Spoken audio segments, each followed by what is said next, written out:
3 रोज़ा यहाँ जंग हुई। ऐसे लग रहा है कि जंग में फ़ौज उतर आई है, अमन मुआहिदा हो चुका है। उसमें प्राइम मिनिस्टर और उसमें डिफेंस मिनिस्टर और मुख्तलिफ और गोल्डन डेजर्ट के नाम से रेगिस्तान का तनाज़ा था। अस्सलाम वालेकुम नाज़रीन, आज मैं आपको दिखाता हूँ cantt area cadet college Jhang का। जी हाँ, इस वक्त झंग हेड के मुकाम पर जो कैडेट कॉलेज झंग है, इसकी जानिब से जो कैंट एरिया बनाया गया है, यहाँ वॉर की सरगर्मियाँ रही हैं और यहाँ इन्होंने अपने कॉलेज के स्टूडेंट्स के दरमियान ही जो 2 ग्रुप बनाए, 2 कंट्रीज़ बनाई और उनके दरमियान 3 रोज़ा यहाँ जंग हुई और उसके बाद अब जो है अमन मुआहिदा हो चुका है। लेकिन इस दौरान आज हम आपकी मुलाकात यहाँ कैडेट कॉलेज के CEO commander retire Suhaib Farooq साहब से भी करवाएंगे और उनसे जानेंगे कि इसका मकसद क्या था इन सरगर्मियों का और ये जो स्टूडेंट्स हैं इससे वो क्या सीखेंगे। और उसके अलावा जो कैंपिंग की सूरत हाल है कि किस तरह यहाँ मेरा कैमरामैन आपको दिखा सकेंगे कि यहाँ कैंपिंग की गई है, जहाँ ये स्टूडेंट रहे हैं और उसके बाद ये जंग के बाद यहाँ पहुँचे हैं वापस अपने कैंट एरिया में और दोनों ग्रुपों के दरमियान या 2 मुल्कों के दरमियान कहा जा सकता है कि सुलह करवाई गई। हमारे साथ हैं कैडेट कॉलेज के CEO commander retire Suhaib Farooq साहब। तो इनकी जानिब चलते हैं और इनसे जानते हैं कि इसके मकासद क्या थे इस पूरी सरगर्मी के। जी अस्सलाम वालेकुम सर। जी माशाल्लाह बड़ी रौनक लगा रखी है आज आपने और बड़ी फ़ौजी माहौल, और हमें ऐसे लग रहा है कि जंग में फ़ौज उतर आई है। अल्हम्दुलिल्लाह जी, पाकिस्तान का हर शख्स पाकिस्तान की इस मट्टी की हिफाजत के लिए फ़ौजी है और वो अपनी जान निछावर करने के लिए तैयार है। अच्छा, ये कितनी रोज़ा सरगर्मियाँ थीं और इसका मकसद क्या था? और ये हमें लग तो बड़ा अच्छा रहा है, लेकिन इसका बेसिक मकसद क्या था? ये शाह साहब basically international leadership and war exercise थी। इसके ज़रिए हमने बच्चों को नेशनल जो लीडरशिप है नेशनल लेवल की, उसमें प्राइम मिनिस्टर और उसमें डिफेंस मिनिस्टर और मुख्तलिफ और आर्मी के जो फ़ौजों के चीफ्स हैं और इस तरह से उनको उस तरह से कैसे सोचना, कैसे फ़ैसला करना। उससे पहले इलेक्शंस के ज़रिए हमने इनको पॉलिटिकल सेंस दी है और फिर 2 मुल्कों के ज़रिए हमने इनको इंटरनेशनल सिनेरियो में जियोपॉलिटिक्स कैसे हो रही है, लॉबिंग कैसे होती है। अब इनके दोनों मुल्कों के दरमियान में एक गोल्डन डेजर्ट के नाम से रेगिस्तान का तनाज़ा था।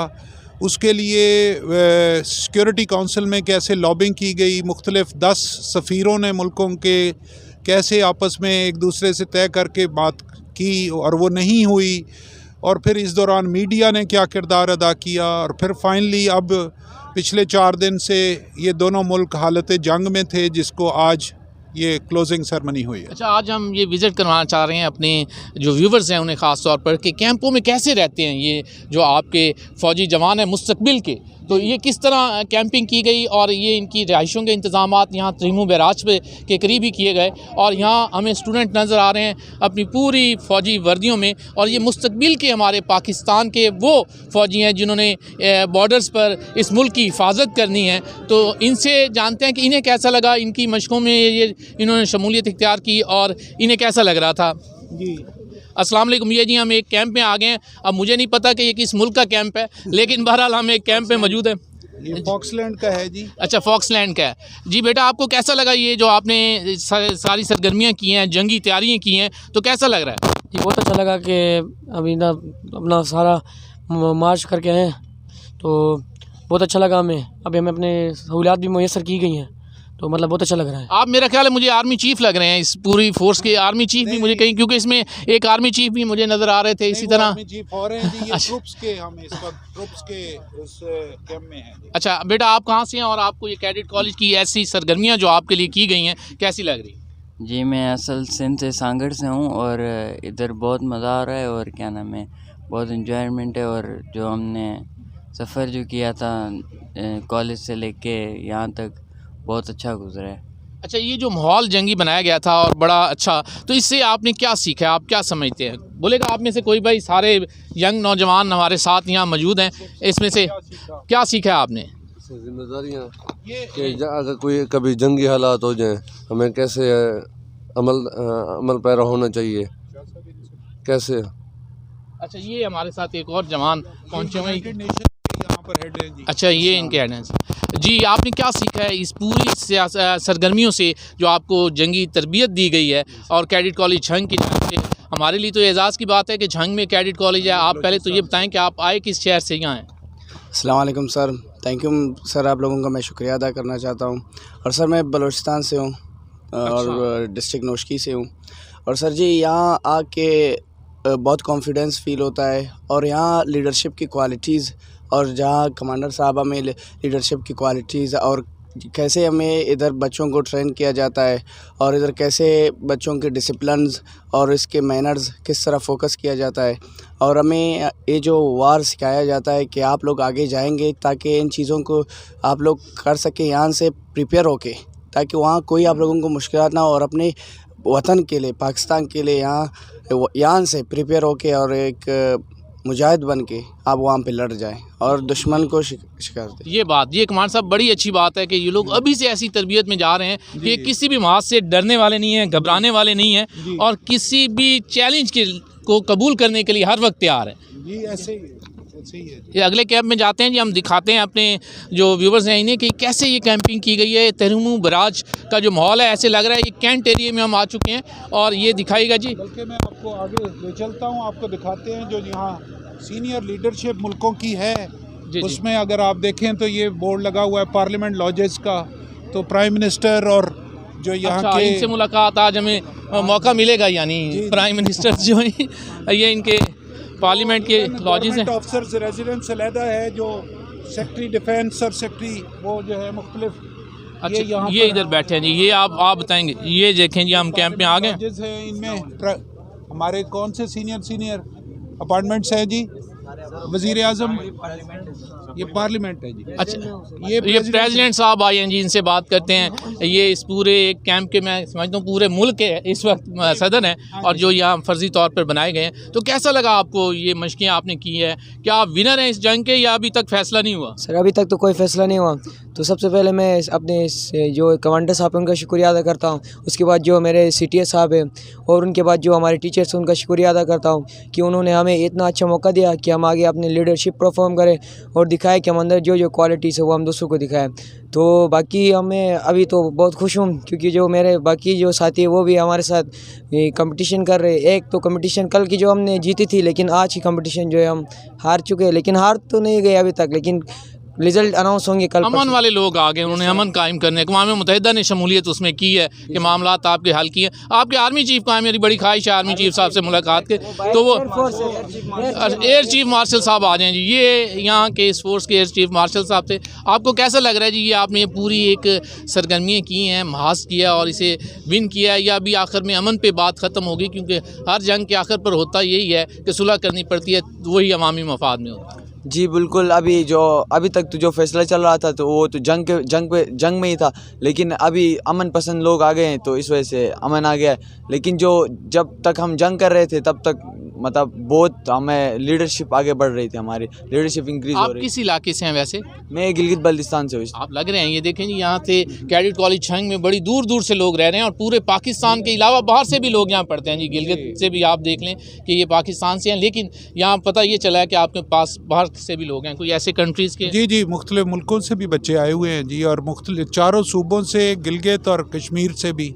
अच्छा। हमारे पास सारी जगह से नुमाइंदगी है जी। चलें जी देखते हैं, कोई आर्मी चीफ से भी मुलाकात करवाएं जी। बड़ा मसला होता है आर्मी चीफ से मुलाकात, वैसे बड़ी मुश्किल होती है, तो देखते हैं क्या है जी। ये GOPs, ये तो GOR है। अच्छा ये GOR में हम पहुंच गए हैं जी।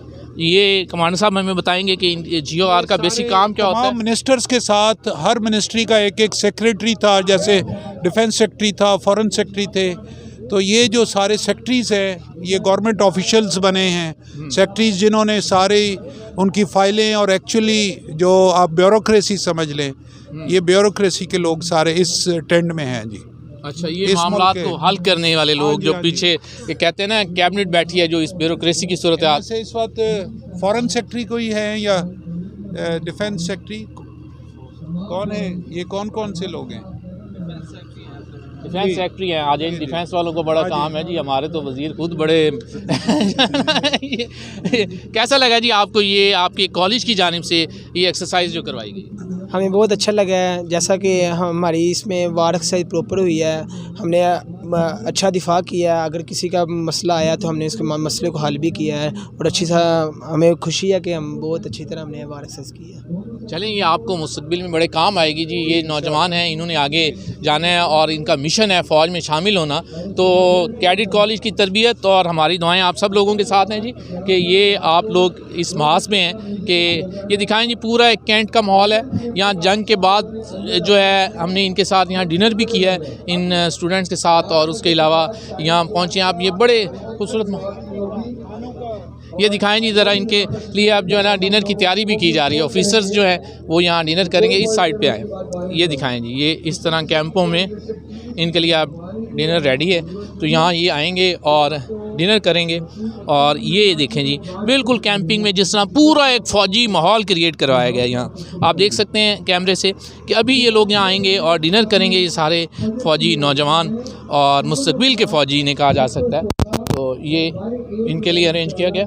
उसके अलावा इसके बाद आखिरी जो तकरीब ये थी कि इनके दरमियान, दोनों मुल्कों के दरमियान अमन का मुआहदा हो गया। कमांडर साहब से इस पूरे मिशन का एंड भी जानते हैं। कमांडर साहब, इसका एंड क्या हुआ है? एंड इस वक्त ये अब जो है ना जी, आज क्लोजिंग सेरेमनी हुई है और उस पर सब दोनों मुल्कों के दरमियान 18 दिन पहले जो हैंडशेक के साथ शुरू हुआ था, आज दोबारा इन 18 दिनों में मुख्तलिफ कार्रवाइयों से गुज़रते हुए और ये 3-4 दिन की जंगों के बाद फाइनली एंड हो गया है। और सब मुल्क दोबारा आपस में गले मिलकर और फिर अपने अपने झंडे मुल्कों के इन्होंने जमा करवाए हैं और वापसी पे फिर वही एक चांद सितारे का एक ही परचम है जो हम सब का एक ही है। तो ये पाकिस्तान के नारे लगाते हुए आज इस तकरीब का, इस 18 रोज़ा तकरीबात का इख्तिताम हुआ। अच्छा, आखिर में मैं चाहूँगा कि आप सब एक नारा पाकिस्तान के लिए, और जो आपका एक फ़ौजी स्टाइल में है, वो हमारे साथ आप सब लगाएंगे। आप में से कौन लीड करेगा जी? कमांडर साहब खुद लीड करेंगे बल्कि जी। नारे तकबीर, अल्लाहू अकबर। Thank you. ये थे कैडेट कॉलेज झंग के स्टूडेंट और CEO commander retired Shoaib Farooq साहब। आज हमने आपको ये दिखाया कि कैंट एरिया किस तरह यहाँ बनाया गया तहीम बराज के मकाम पर, और उसके बाद ये जो एक्सरसाइजेज़ हैं उनका इख्तिताम हुआ अमन मुआहदे के साथ। इसके साथ ही अपने मेज़बान सैयद अदनान नूर को इजाज़त दीजिए। अल्लाह निगहबान।